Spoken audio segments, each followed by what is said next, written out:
қалай? Көңіл күйімізді одан әрі жақсарту үшін бір-бірімізбен қол алсақ кішкәне. Біріміздің иығымызды біріміз қағайық. Қасымыздағыларға қол бұлғайық. Ал балалар енді көңіл күйімізді көтеріп алдық. Үй тапсырмасына не берілген? 6-шы басыма. Бір-біріміздің дәптерімізді алмасып, тексереміз балалар.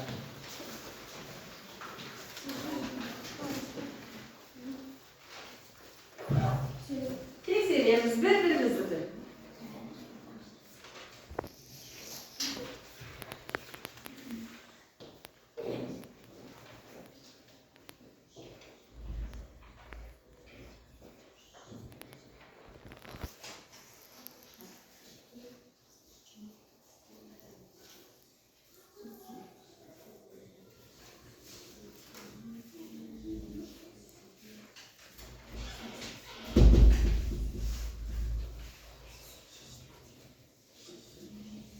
Тексеріп болдық қой балалар? Онда қол соғып қояйықшы балалар. Еркеміз. Асылбай, сен өткенде де қате жібергенсің, бүгін де қате жібересің, енді бұндай қате жібермейді. Жарайсыңдар. Үй тапсырмасын тексеріп алдық. Ал ендеше балалар, бүгінгі өтетін жаңа сабағымыз. Есіне шықты ғой. Қазір сендер бір-бірлеріңнен сұрақтар берейін мен сендерге. Сын есім дегеніміз не? Сын есім дегеніміз заттың сынын, түсін, сапасын білдіретін сөз табы. Сын есім деп атайды. Сын есімнің сұрақтары қандай? Сын есімнің сұрақтары қандай, қай болып айтылады. Мысалыға, бұл қандай жейдер, бұл көк жейдер демізге болады. Жарайсың. Сын есімге мысал келтірші. Әсем өте әдемі қыз. Сын есім. Қандай әдемі. Жарайсың. Өте тамаша. Ал ендеше балалар, үй тапсырмасын пысықтап алдық. Енді тақтаға көңіл бөлейік.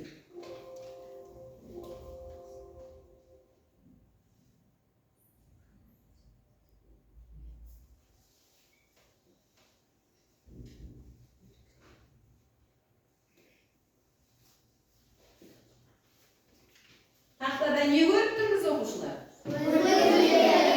Көйлектің түрлері. Демек, бүгінгі өтетін жаңа сабағымыз көйлек түрлері. Көйлек түрлері. Не көріп тұрмыз түрлеріне? Кеме, машина, пойыз. Пойыз көріп тұрмыз. Демек,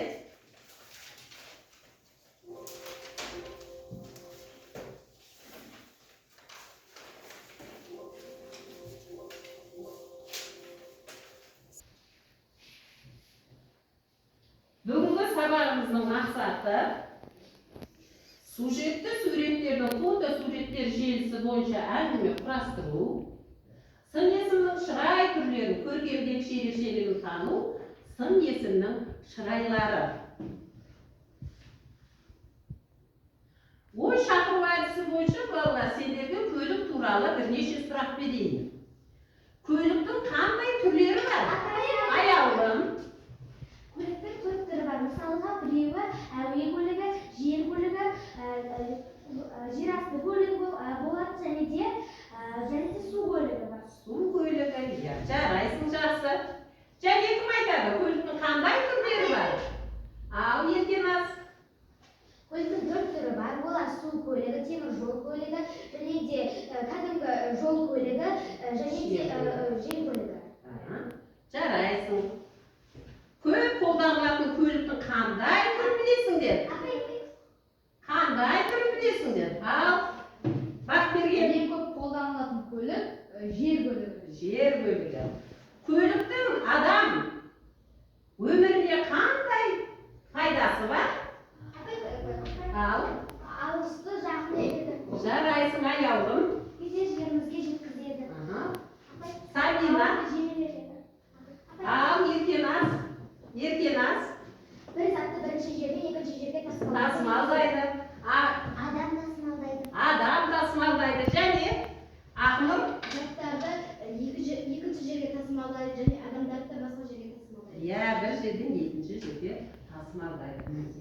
Қалай ойлайсыңдар балалар? Көліктің бензинмен жүретін көлік тиімді ме әлде газбен жүретін көлік тиімді ме?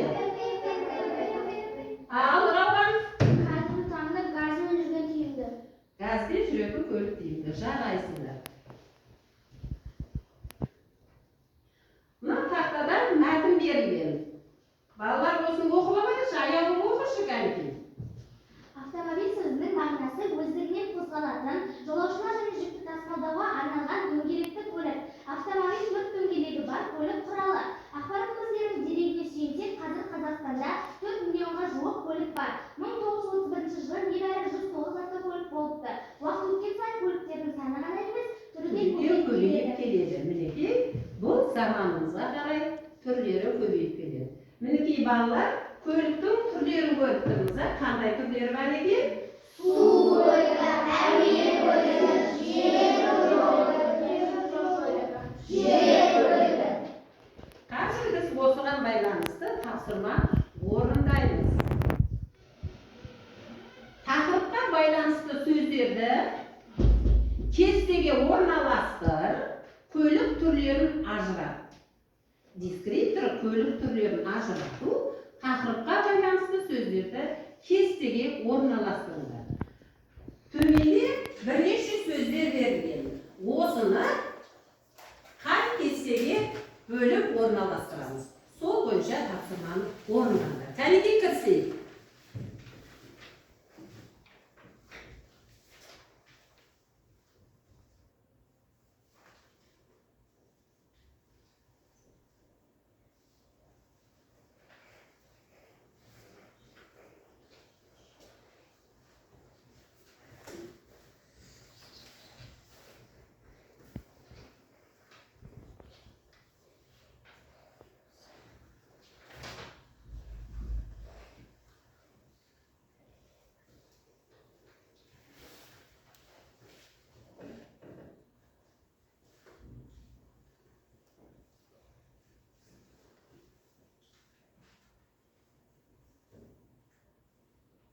Орындап болсаңдар қол соғамыз.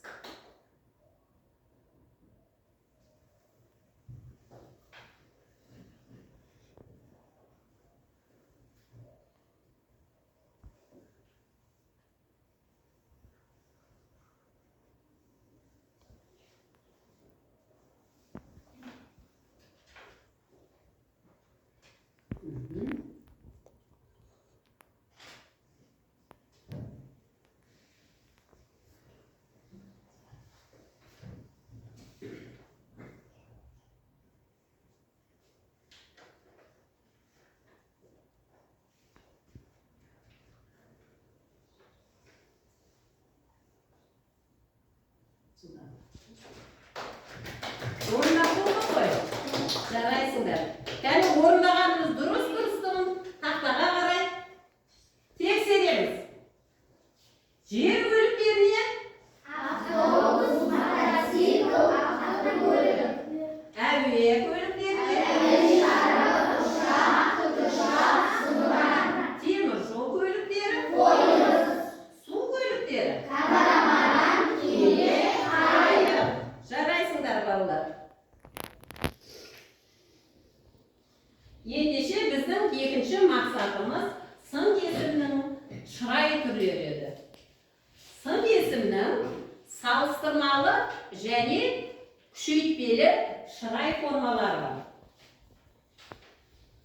Сын есімнің шырайлары бірдік тектес түрмен түс, сапа мен сын, иіс пен дәм, көлем мен аумақ және басқа да белгілі әрқилы реңктерді білдіреді. Оның мынадай жұрнақтары бар. Ра, рек, лау, леу, лау, деу, тау, теу. Мысал үшін жақын ра,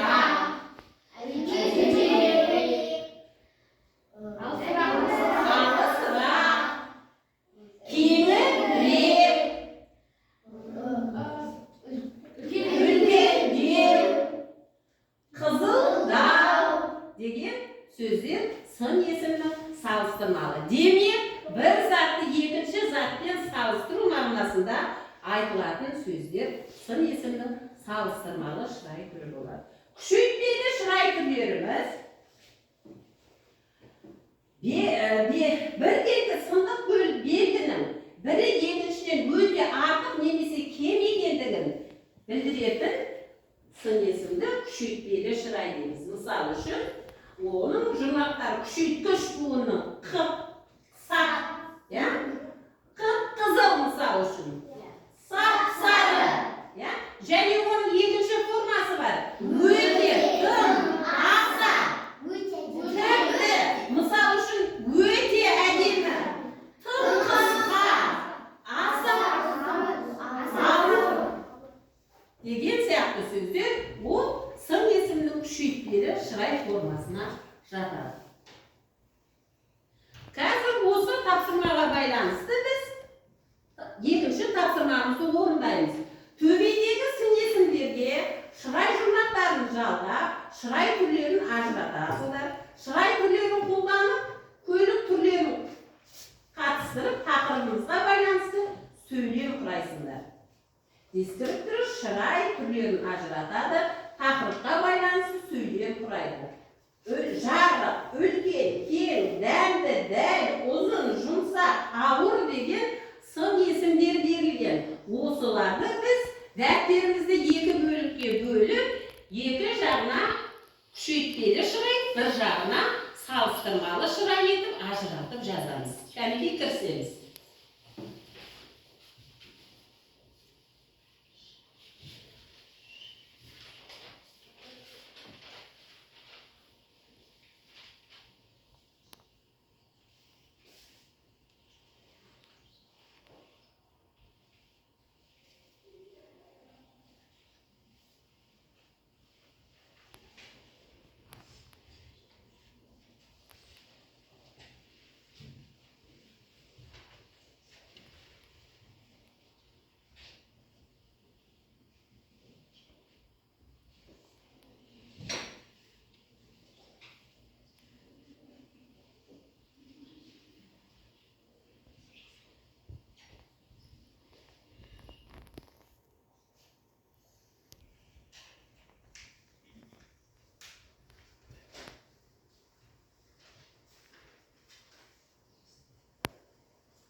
Орындап болсақ, қосыламыз.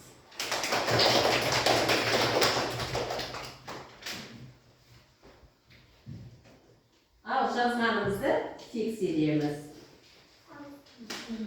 Салыстырмалы шырайға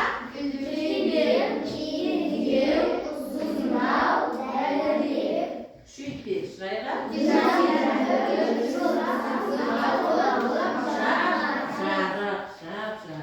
дұрыс орындадыңдар ма? Дұрыс. Тексеріп алдық қой. Дұрыс орындадыңдар деген ойдамын.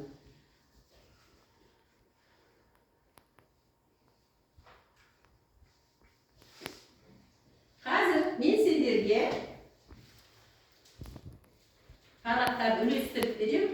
Осы парақтарға өздерің ұнатқан, жұп болып ұнатқан көлік түрлерін саласыңдар.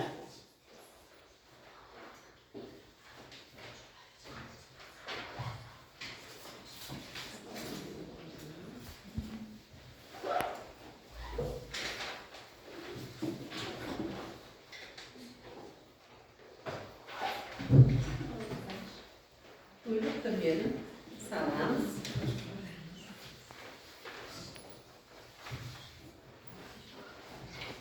Kәнекей кірісеміз, содан заты өзімізге ұнайтын көлік түрін салып,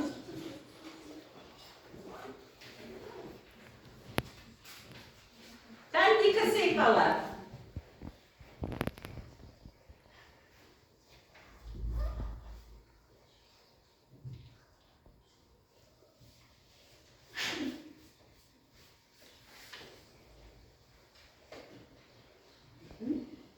Кірісеміз.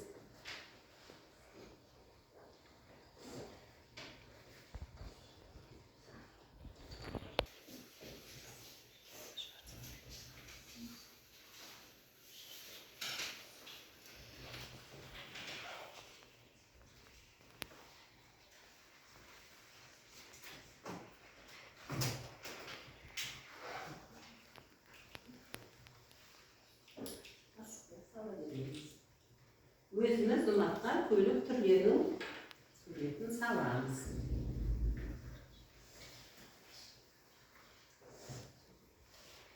Оның пайдасын да айтып өтеміз, салған суретімізді.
Suretimiz әдемі болып жатыр ма?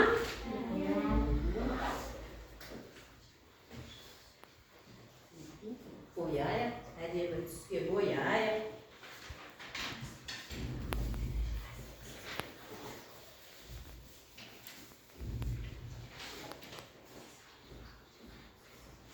Бояйық мәшинемізді, көлігімізді.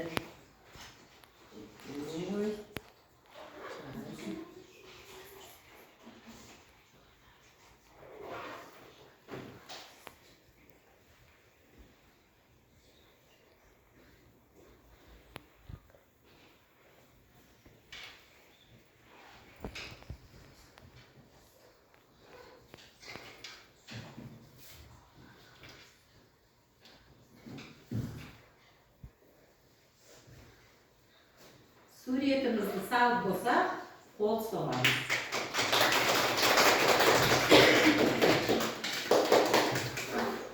Al Ahmad, Sayan ekеуің тақтаға шығып, көлік салған суреттеріңді көрсетуге келді.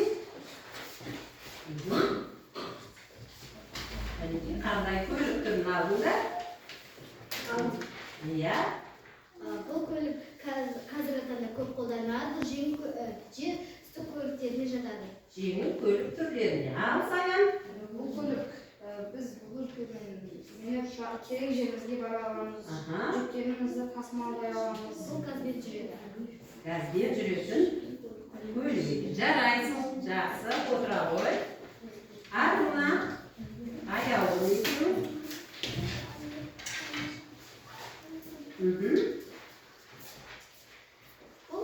Поезд көлігі. Темір жол көлігі. Темір жол көлігімен біз жақын жерімізді алыс жерімізді жақын қыла аламыз. Және де бұл көлік өте ыңғайлы көлік және де үлкен көліктердің бірі. Темір жол көліктерінің бірі. Жарайсың.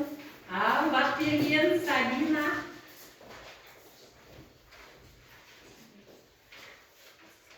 Бұл әуе шары, бұл әуе көлігі. Біз бұл әуе шары қазіргі таңда көп түрлері бар. Мысалы, механикалық және өзі отпен және де кәдімгі әуе шары ауамен де жүретіні бар. Жақсы, жарайсың. Ертең аз асылбай.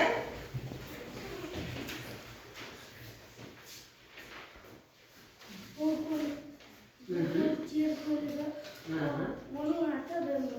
Жеңіл көліктеріне жатады.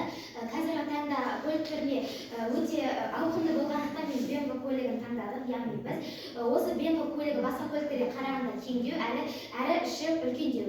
Алысы жақын болады. Жарайсыңдар. Тамаша. Келе ғой, Рауан, Айлан.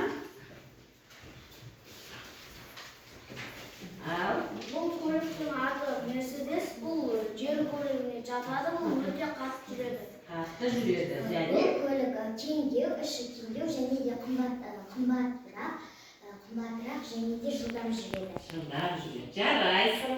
Нұрислам, Алина.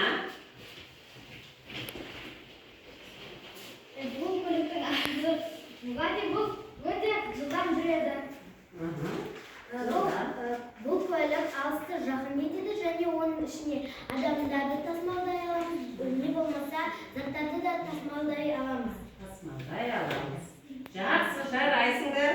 Отырыңдар. Мінекей балалар, біз көліктің суретін салып, оны өздерің дәлелдеп бердіңдер. Қазір сендер осы көлік түрлеріне байланысты суретке қарап, фотосуретке қарап, мәтін құрастырамыз. Не жерде не көріп тұрсыңдар? Бірнеше фотосуреттер бар. Соларға қарап, біз не істейміз? Мәтін құрастырамыз. Мәтініміздің ішінде шырай түрлері болу керек. Кәнекей, кірісеміз.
Сендер саяхатқа барар едіңдер, я? Неліктен? Себебі сын есімнің шырай түрлерін пайдалана отырып мәтін құрастырдық қой. Ескеріп өз ойын дұрыс жеткізеді, шырай түрлерін пайдалана отырып мәтін құрайды. Құрастырдық қой. Ал оқимыз. Аяуын бастаймыз.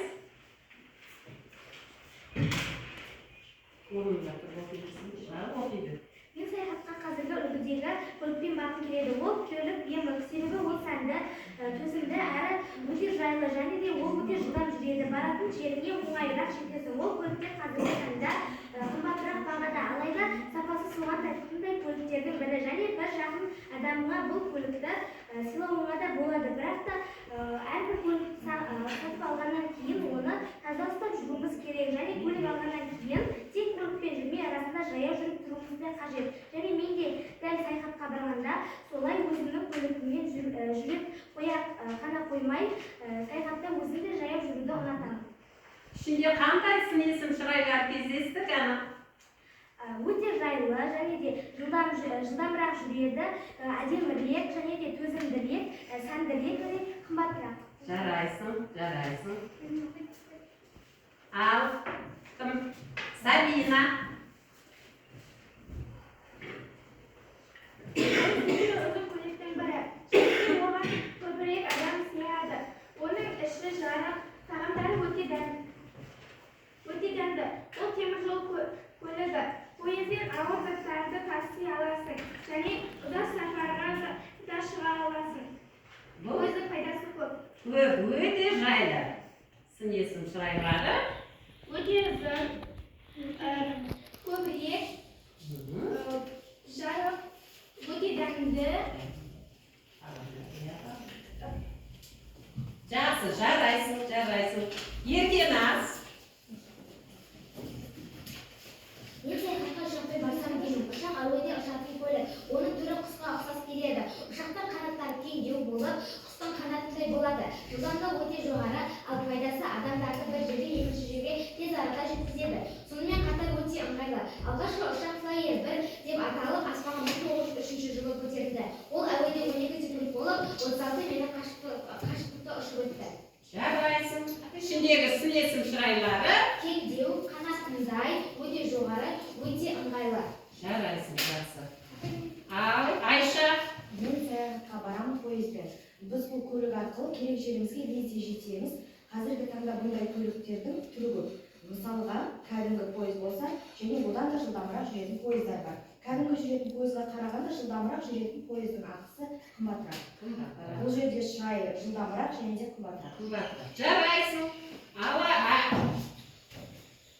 Айлан. Мен ұшақ көлігін таңдадым. Өйткені ол кеңдеу және іші жап-жарық, тағамдар өте дәмді. Ұшаққа өте көп адам сияды.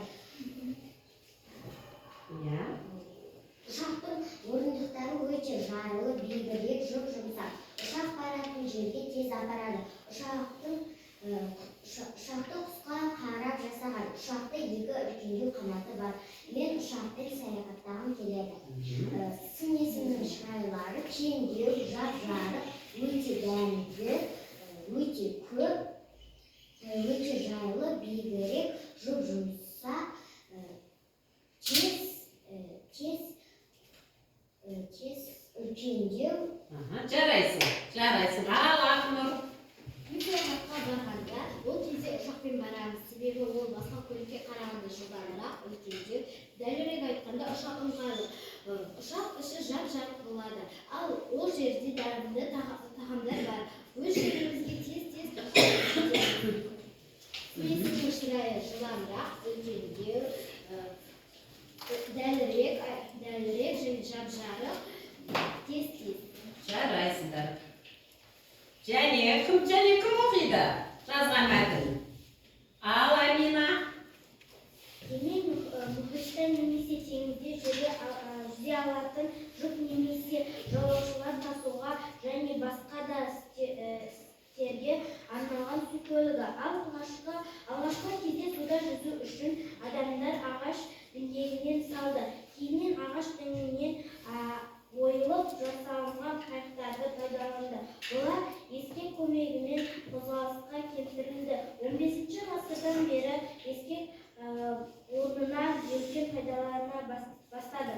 Сын есімнің шырайлары жолаушылар, адамдар. Сын есімнің шырайлары жолаушылар, адамдар. Тағы қарап көрші ішіндегі сын есім шырайлары. Және Аминаның бар кейде қымбатырақ деген Қымбатырақ және әдемірек деген сөздер кетті. Шатасып қалыпты да. Нәрсе етпейді, жақсы. Мінекей балалар, біз мен саяхатқа барамын деген тақырыпта көлік түрлерін таңдап, соған сын есімнің шырайларын қатыстырып отырып, өзіміз мәтін құрастырдық. Жарайсыңдар балалар, енді біз Ne жерде? Сендерге тақырыбымызға байланысты көлік нөміріндегі соңғы екі санның қай аймаққа тиесілі екенін сәйкестендіріңдерші. Нұр-Сұлтан қаласына. Алматы қаласы. Ақмола облысы. Қызылорда облысы. Түркістан облысы. 13. Шығыс Қазақстан облысы. Бұл көліктерге қыстырып қоятын нөмірдің нелері соңғы екі сандары. Жарайсыңдар балалар. Қазір біз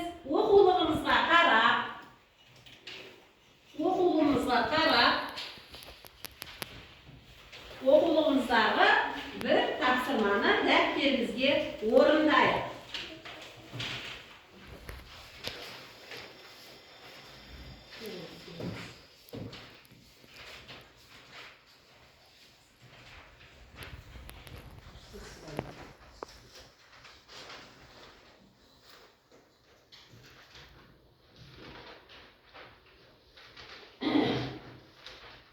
Оқулығымыздағы екінші тапсырмаға қарайық. Бұл жерде сын есімдерді құрамына қарай талдап, шырай жасайтын сын есімдерді атаңдар дейді. Кәнекей дәптерімізді ашып, соған жазамыз.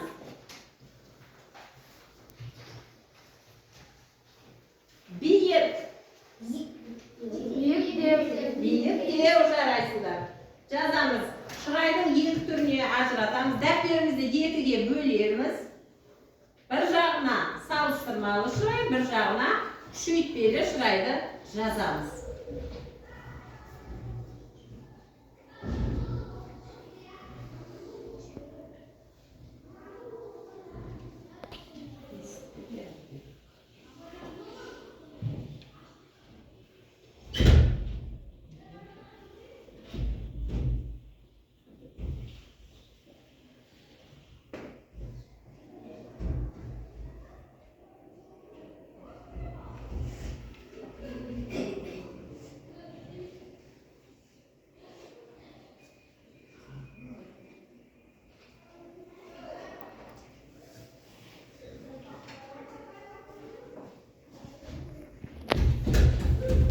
Vallahi görüyoruz şu an.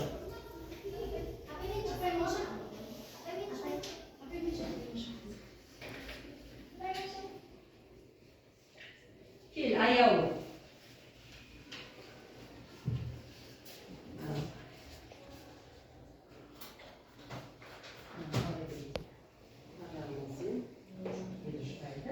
Yedinci tane.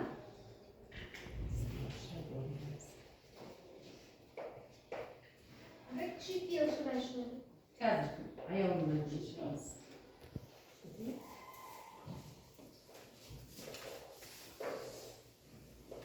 Orundayız.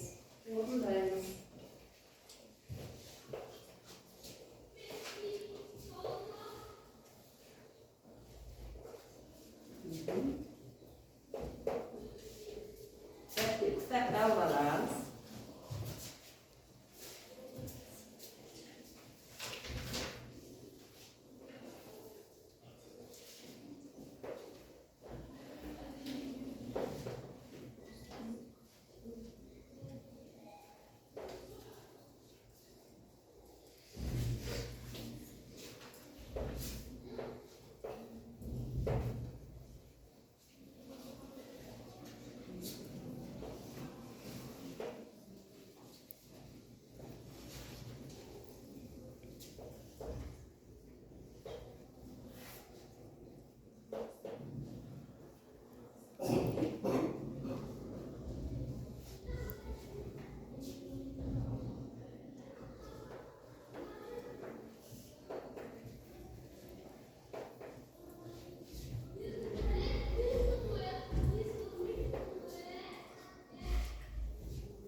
Ondayız.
Amina, cezamız.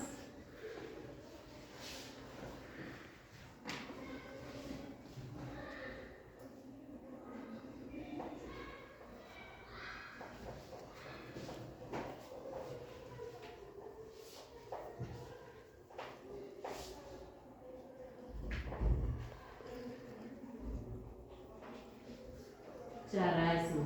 Sen okuş vereyim şu küçültmeli şuraya. Niye? Kanday sözlerdi жаздың? Ақнұр. Өте биік, Өте биік. жап-жасыл, Жап-жасыл. өте тауы, жап-жазық, әп-таза, әп-әдемі, ап-аласа, жіп-жіңішке, ап-ақылды, өте озат, өте зерек.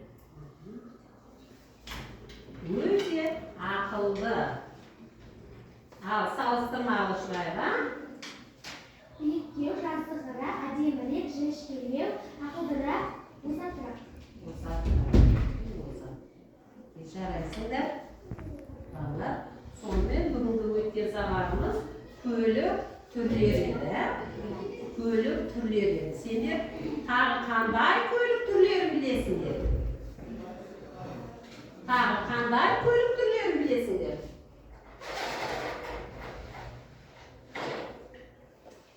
Ауыр жүк көліктері бар ма? Бар. Не тасымалдайды? Ауыр жүк көліктері қазіргі таңда бізде ауыр жүк көліктері көптеген таралып жатыр. Олар жүк тасиды. Мысалы КАМАЗ, ГАЗель деген сияқты. Жарайсың. Ал, Ақылбай. Жүк көліктері олар жүк тасиды, олар Ауыр жүкті қом тасиды. Жарайсыңдар. Және тағы қандай көлік түрлерін білеміз? Жер асты көлігі, оған метро жатады. Метро баратын жерге 2-3 минутта апарып тастайды. Және де өте жылдам қолданылады. Кімдерді тасымалдайды? Адамдарды тасымалдайды. Адамдарды өзімізге, жетер жерімізге тезірек жеткізеді және бізге ол өте қолайлы жағынан бізге пайдалы. Тиімді. Ал Бақтыгер, қандай көлік түрлерін білесің? Мен әуе шары, және тікұшақ, және ұшақ. Ұшақ. Ол адам өміріне қандай пайдасы тиеді? Ол ұшақпен алысты жақын ете аламыз. Кез келген жерге бара аламыз. Бара аламыз. Пойызға қарағанда ұшақ жылдам ба? Жылдамырақ па? Пойыз жылдамырақ па? Қайсысы жылдамырақ? Ұшақ Ұшақ жылдамырақ, а? Себебі ол әуемен жарайсың Ақнұр. Мысалға біз ұшақпен келесі мемлекеттен келесі мемлекетке тезірек баратын болатын болса, ұшақпен барамыз. Онымен біз 1 сағатта барып қалуымыз. Шет елдерде де немен ұша аламыз? Ұшақпен ұша аламыз. Мінекей бұл балалар бүгінгі өткен сабағымыздағы көлік түрлері. Бүгін салыстырмалы сын есімнің шырайларын өттік. Қандай шырайларын өттік? Салыстырмалы шырайлар. Мына жұрнақтарға мысал келтіріп сөйлем құрастырайықшы. Айлан. Әдемірек қыз. Әдемірек қыз. Ақнұр. Дәлірек айтқанда ұшақ ұшы жап-жарық. Жап-жарық. Аяулым. Автобус жеңіл көліктерге қарағанда үлкендеу. Үлкендеу. Айша. Көркем аружанға қарағанда ақылдырақ. Ақылдырақ. Өте дұрыс. Еркеназ.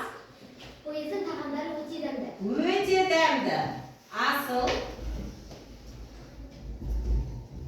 Менің әкемнің көйлегінің қысылған қызыл. Өте тамаша. Сабина. Пойызға қарағанда ұшақ жылдамырақ. Жылдамырақ.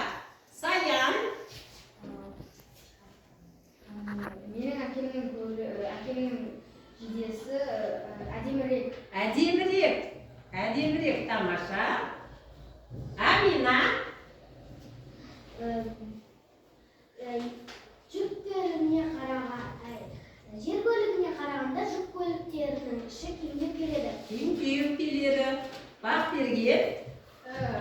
Жеңіл көлікке қарағанда автобустың іші кеңірек. Кеңірек. Кеңірек деген қай шырай түріне жатады? Салыстырмалы. Салыстырып тұрмыз, Ал аяулым. КамАЗ-тың ауыр заттарды тасымалдай алады. Рауан. Әлгі. Айгүлдің жидесі өте әдемірек. Өте әдемі.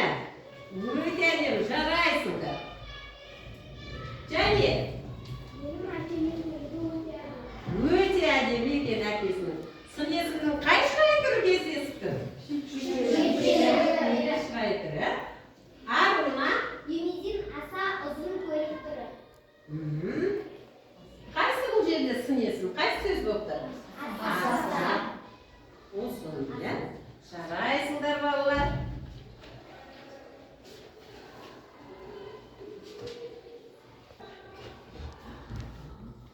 Жарайсыңдар балалар. Бүгінгі сабақ сендерге түсінікті болды деп ойлаймын.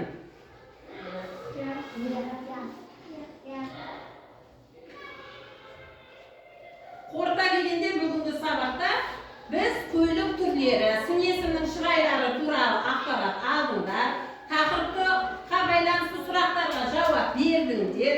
Суреттер желісі бойынша әңгіме құрастырдыңдар. Қазір осы сендерге сабағымыз түсінікті болса, кері байланыс жасайсыңдар. Не жерде бағдаршамға түсінген жоқпын десеңдер қызылға, әлі де практика қажет сұрақтар бар десеңдер сары түске, барлығы түсінікті десеңдер жасыл түске жапсырамыз.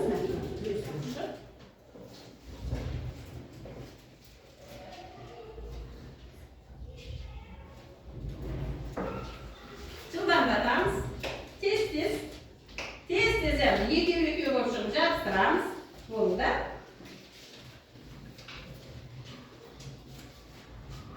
Тез-тез жабыстырамыз. Кәлтек.